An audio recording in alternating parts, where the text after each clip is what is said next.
Welcome to the 42nd Annual Sun and Fun International Convention and Fly-In here at the Lakeland Linder Regional Airport. I'm Ben Coleman, one of your hosts here with the Florida Aviation Network, and we can be viewed at www.floridaaviationnetwork.com.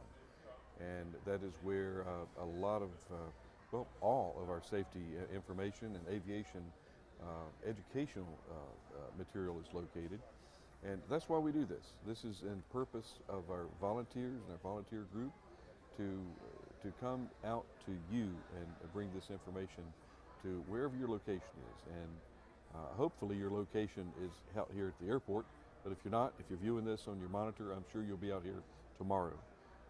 We're here for this week looking and appreciating our armed forces.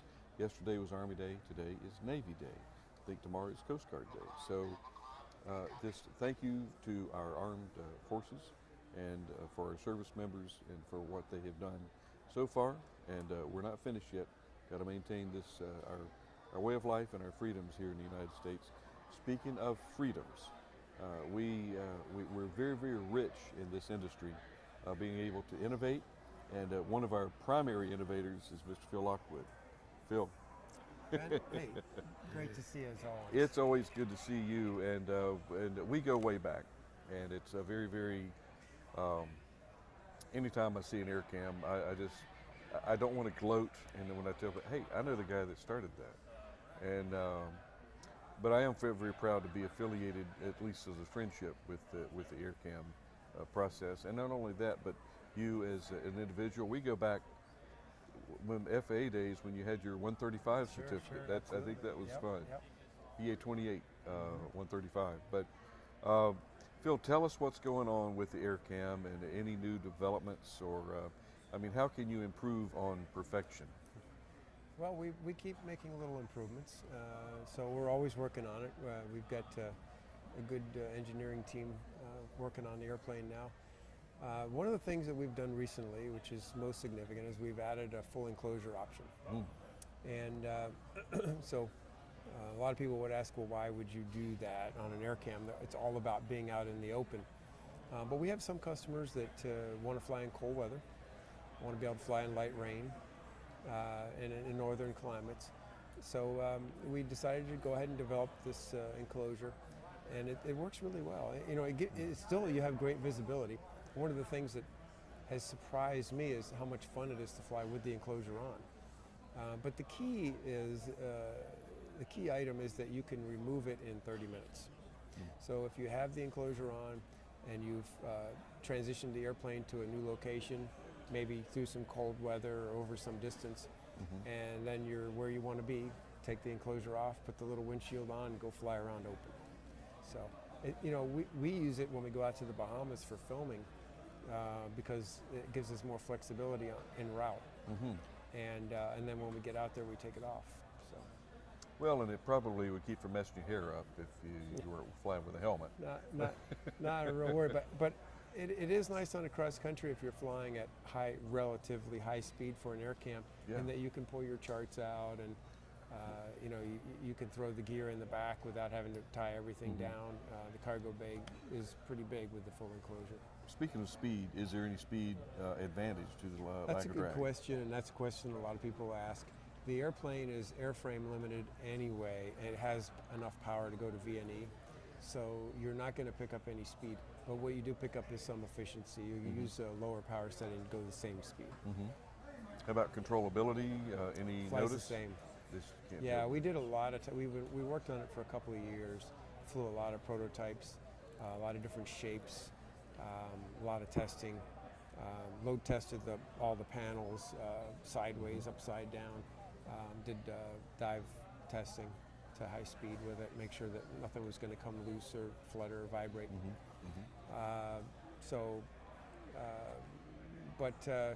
No, it's. I'm really quite happy with the way it's working.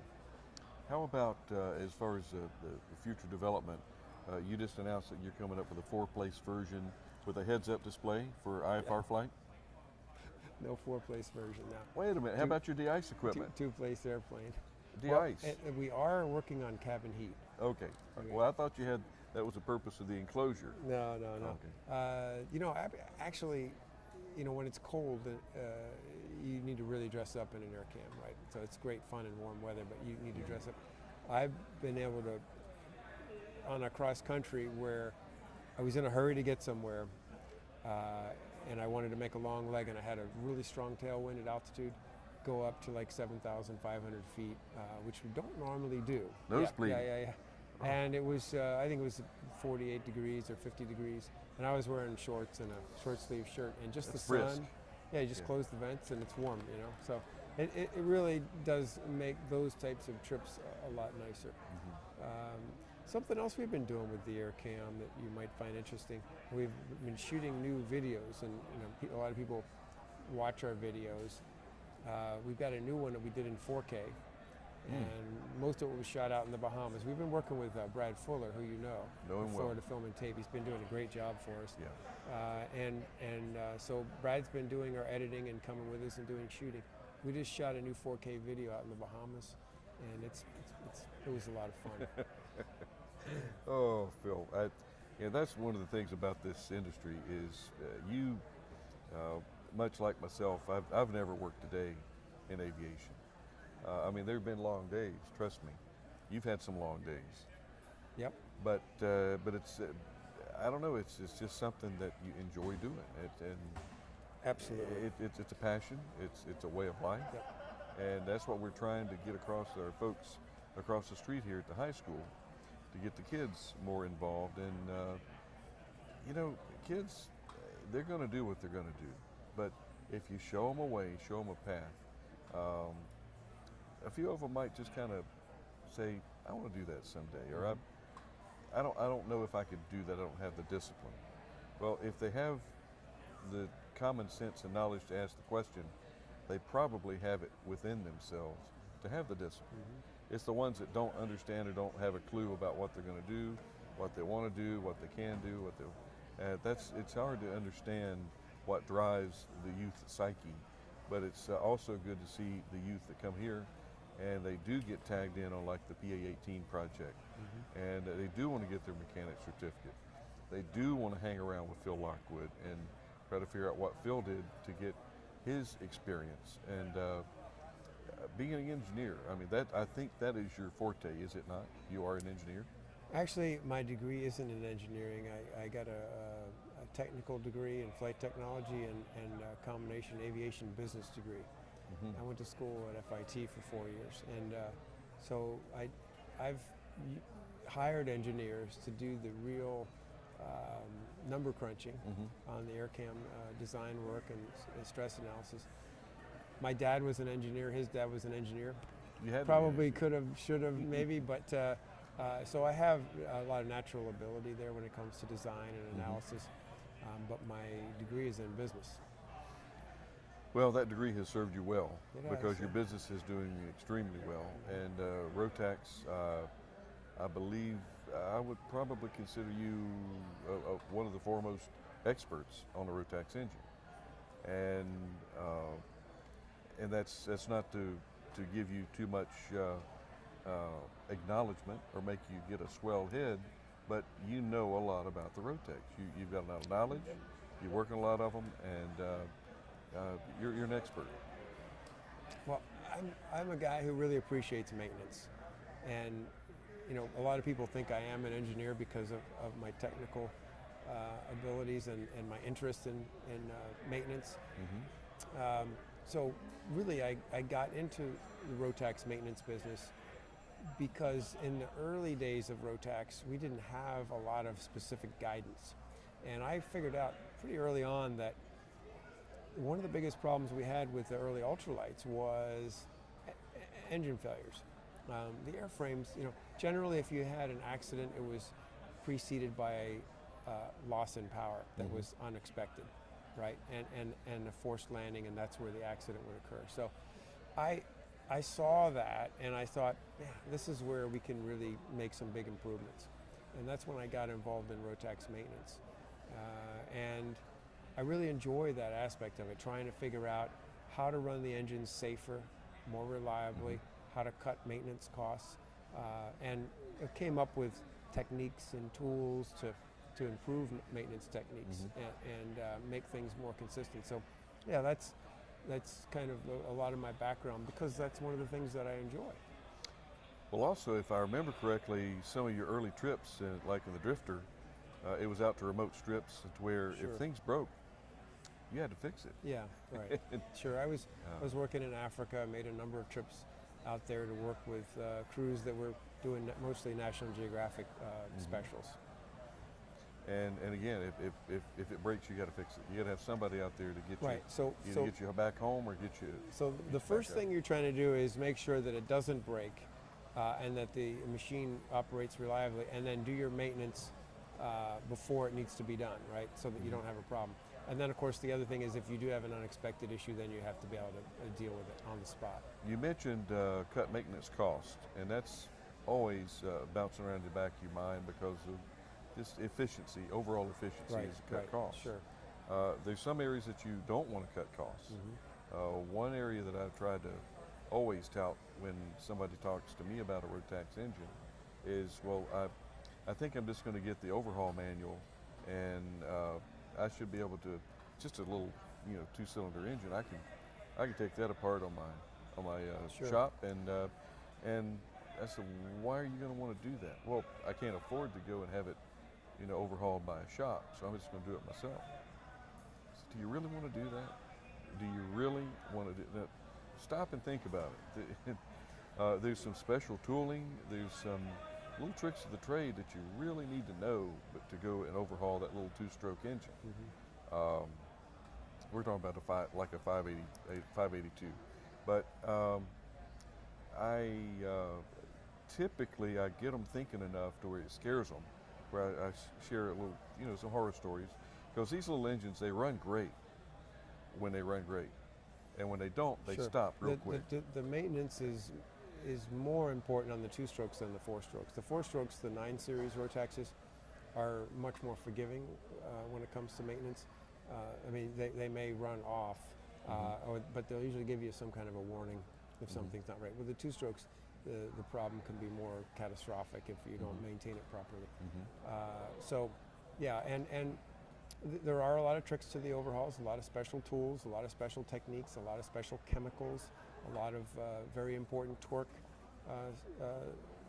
settings. So yeah, it is a good idea. And the other thing is, you don't really save that much by doing your own overhaul, because in reality, out of the money that you spend overhauling the engine, the labor is probably not even a third of the cost. So maybe about $800 in labor, the rest is all parts. So to have someone who really knows what they're doing do that, I think is pretty valuable. Well, and education, Phil, and that's one of the reasons that we do this, is it's all about education. And I know you're a very strong advocate of education. Well, and I've worked with you and Obi and for many years now, and because I believe in education, and I believe in getting the service information out there, and a lot of it was stuff that was unique to that we had learned on our own and wasn't readily available. Some of these techniques and procedures and little tidbits of information. That's why I do these seminars all over the country. We'll do 2 this week here at Sun and Fun, and I've done them for 25 years or so probably. It's because the pay's so good. It's because I think that people appreciate it, and I think that it's valuable to them. The payback is immeasurable. It's priceless. You get so much back, and but once you get that title of expert, you wear it well. And I don't know if you ever turn anybody away for if they've asked for assistance or help. I never have I heard anybody, when it comes up with Phil Lockwood and of course Lockwood aircraft, I've never heard a foul word. Never. Well, that's good. Never. And I've tried to pull them out of it. Come on, surely there's something that Phil has done, stood you up at some point, but never. We try hard. And your entire, your crew, your team, whatever you do recruitment-wise, you do well. Well, the people are the company, and so we always try and get the best people we can, and we're very fortunate right now. We do have a great team, a great staff, And of course, there are, I mean, the guys that do the work in our engine shop really know far more about the details than I do because they're doing it. I started out doing all the overhaul work myself, but now it's, you know, poking my head in there all the time, checking on little things that are going on. And one of my lead mechanics, Carrie, will often give me a buzz from across the building and say, hey, come on, you got to take a look at this. Oh, you're never going to believe just what we about found. every week there's something we've never seen before that's really interesting, and I'll go out and we'll look at it and analyze it, and then usually Dean will put together a service information report and send it off to Rotax. There's something somebody's done that's caused a problem that we never saw before, you know, a special installation, a different kind of prop, a different kind of oil, or fixing a muffler with a Coke can Yeah. and some spring. ran it with no coolant in it for an hour at high power settings, you know, I mean, just, yeah, all kinds of neat stuff. What is the, I know you've seen a lot of gross examples, but I can only imagine, because these engines just kind of they explode, implode really, they melt down. What's one of the worst examples that you can recall of seeing just an engine just abused to the point of just seizure? Well, it's you know, one not of the unusual. Piston rings. It's yeah, not unusual. one of the neat things about the 9 series is that they generally, if you really do a lot of things wrong, as long as you've got oil and fuel, they will usually run until you shut them off. We had a case where a customer lost coolant. They had, I don't know what it was, they had a hose rubbed through, or one wasn't clamped on properly and it came off, or something in the installation wasn't done right. They lost their coolant and continued to fly the airplane for like an hour. So I guess they were over bad terrain or something. So they kept running it. And that one got really hot, but it kept running. I mean, it ruined the heads, but those were the worst looking heads I've ever seen. And we actually have hardness testing equipment, because when you overheat the heads, one of the things you do is you check the hardness of them, because if they get over temped, they'll lose their heat treat. And if they're beyond a certain level of softness, then you have to replace them. Well, this set was the softest we'd ever seen. The engine was still running when he shut it off, but they were definitely toast. So you could take the point of a pin and put Almost. Yeah, it wasn't ice cream, but it was pretty soft aluminum at that point. How about seizures? Don't see Bearings? The 9 series engines, generally you don't see seizures. That would be caused by no oil. So if you lost your oil, like any engine, you know. We had one interesting case. We had a guy with a home-built airplane, and he decided he was going to change his own oil. And so the 9 series have a separate oil tank, right? It's a dry sump setup. And he didn't realize that. And so he's looking for a way to drain the oil. So he found the oil pump underneath the gearbox.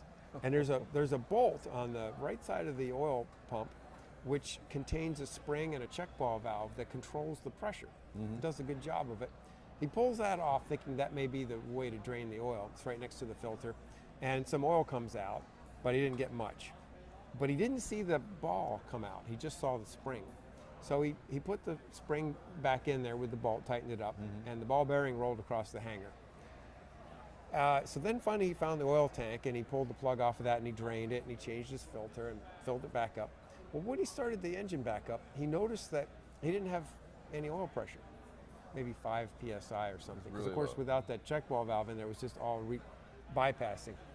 But he thought, well, you know, I just put oil on it, so it's got to have oil pressure. It must just be the gauge is off. Yeah, it's got to be the gauge. So he goes flying. Well, it was a Sea Ray. It was nothing to do with the airplane, of course. But so he takes off, and he said the motor hesitated a little as he was going to full power, but then it came through it. So he went out and flew around for an hour or so, came back and landed. Everything was fine. Put it away. Next time he went to fly, started up the engine again. He'd probably done some damage on that first flight with 5 PSI, right? Goes out to take off, and as he goes to full power and just lifts off the ground, the engine seized so violently that it sheared the prop bolts, and the prop departed the airplane. And of course he landed because he was just off the ground, but that was one of the most extreme cases I've heard of an engine failing. I mean, it was meant to fail. I mean, Wow, that's a quick stop. it was a quick stop, yeah. Because there's not much inertia on those props. So it had No, a it was a really wooden prop. Yeah, it stopped Whoa. really fast. You know, one of the terms that it always slays me when I hear folks say, "Yeah, engine got so hot it froze up." It just That's a real just- oxymoron, isn't it? Oh yeah, Yeah. you mean it seized? No, it froze up.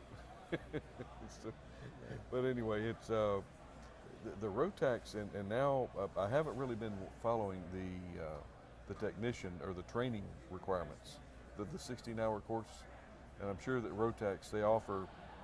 You have to go either to Sebring or where does a person go to The get training on Rotax courses that are available, they're RFSC courses. We teach quite a few of them. We have one every couple of months throughout the year, 2-stroke and 4-stroke courses. There's service, maintenance, heavy maintenance, all 2-day segments held back to back. You can just take service, or you can take service and maintenance, or you can take service, maintenance, and heavy maintenance. The service is a really good school for a mechanic or someone who owns a Rotax and wants to do oil changes and basic maintenance on their own. Very good. The maintenance course, the next 2-day, will allow you to do more advanced troubleshooting, actually pull components and send them off for overhaul, pull gearbox, send it off for overhaul. So more advanced. And then the heavy maintenance gets into overhaul of components. Those courses can be had at any of the service centers. So at our place, at CPS out in California, or at Leaf up in Wisconsin.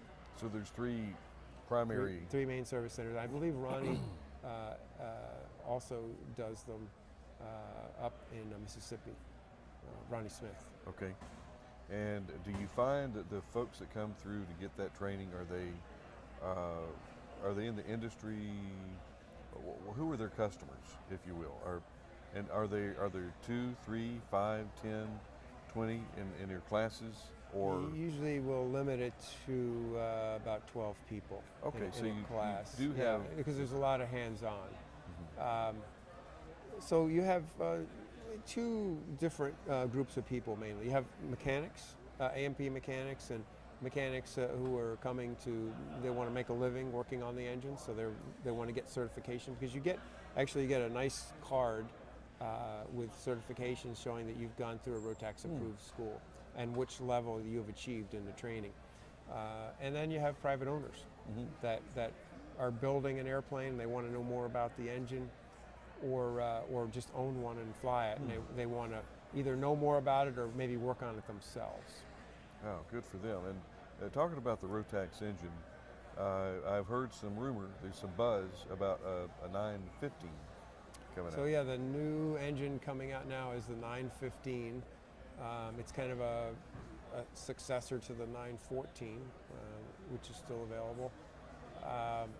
And they're going to build on what they learned from the 912 IS, right? So 912 IS is the fuel injected version of the carbureted 912 ULS, both 100 horsepower. And so with all the technology that they developed to do that, and it's a completely redundant dual electronic fuel injection system with dual ignition, pretty slick setup. They're going to build a 130 horsepower fuel injected, turbocharged, all computer controlled engine with total redundancy in the ignition and in the fuel injection. And that's kind of unique in the world of aviation, because I think most of the fuel injection systems that have been electronic so far use the same injectors. And Rotax actually has 2 injectors in each intake, as well as 2 of everything else. Well, I have to admit, I do have a 582 2-stroke course that I've been talking to you for the past 5 years about bringing it down to let them go through it. But at some point, you reach a point of diminishing returns on the amount of energy and money that it would take to replace all the things that are bad on it. The starter is shot, and so the oil tank is shot, the coolant tank is shot, okay. and the carburetors have they need to be completely gone through. Yeah. course, you don't partially go through a carburetor, but We could give you an estimate. Fortunately, the 582 is still in production, and so you could buy a whole new engine. But if you want to overhaul it, we're overhauling them. but if it costs $5,000 to buy an engine and it costs $4,683 to overhaul, It wouldn't be that much. Yeah. But you know, the oil injection tank wouldn't come with the new engine anyway, so you'd be buying a new one of those. But one of the things that starts pushing you towards a new engine is when the exhaust is shot, because that doesn't come with an overhaul, so you'd have to buy a new exhaust. So, yeah.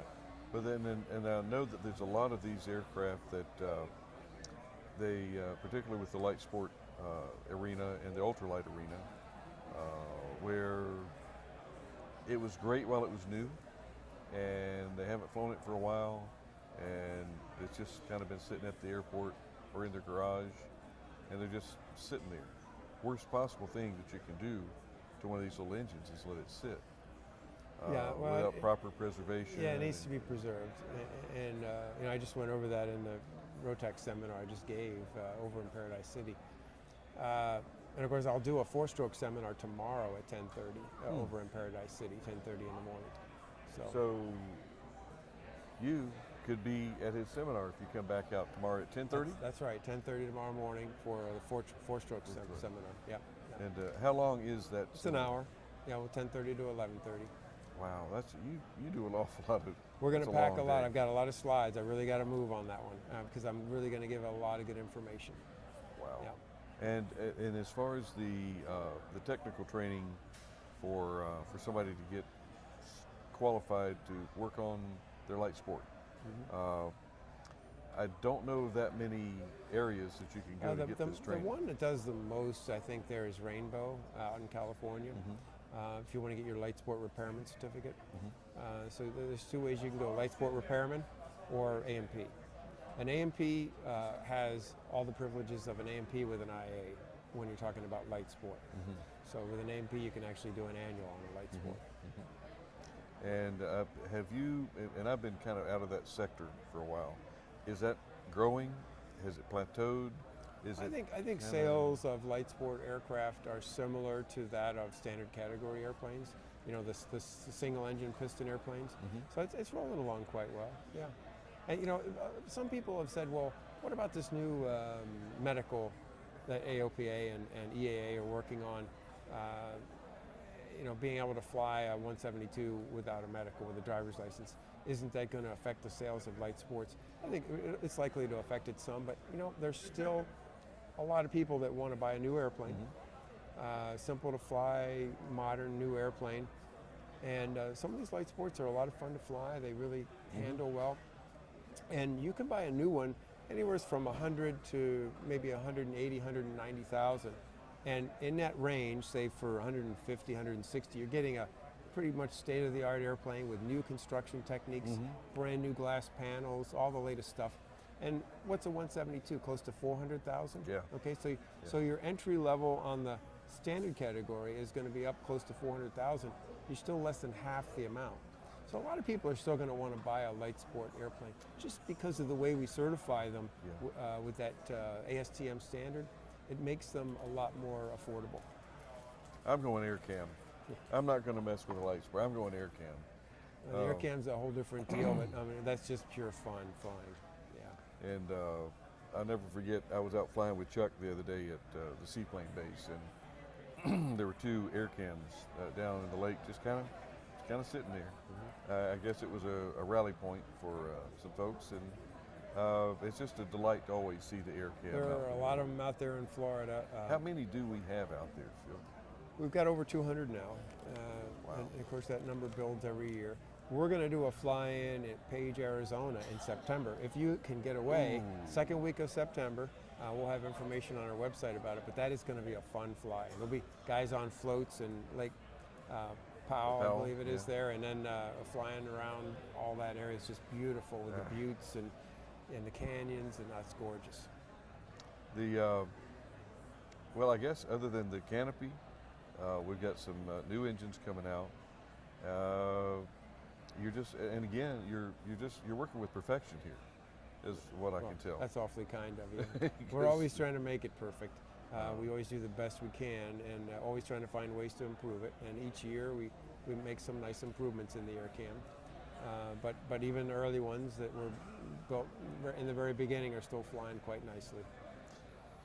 Well, tell you what, we will by this time. This is September. This is your. Yeah, that's when the next air cam fly-in is in Page, Arizona. Maybe by next September, I'll have one of these Mahindras up on floats, and I'll bring it in. Who are you going to work with on the floats? We work it with both PK and Whip. Okay, all right, great. And I'm really trying to get with Aeroset. Yeah, they're all great companies. Yeah, and actually we need to have all of them being able to be fitted on it. Mm-hmm. So, I'll trade you a air van for a air cam. That sounds like a heck of a deal. Maybe 2 air cams. Phil, it's always good to talk with you. Great talking thank you with for you. your time here. And we're going to let you get back out to the field. And we're going to wave off at this point. And literally, it's formation flying, as they say. We're going to knock it off. And we're going to go to another interview here in a few hours. Take it easy. I'm Ben Coleman, one of your hosts. See you.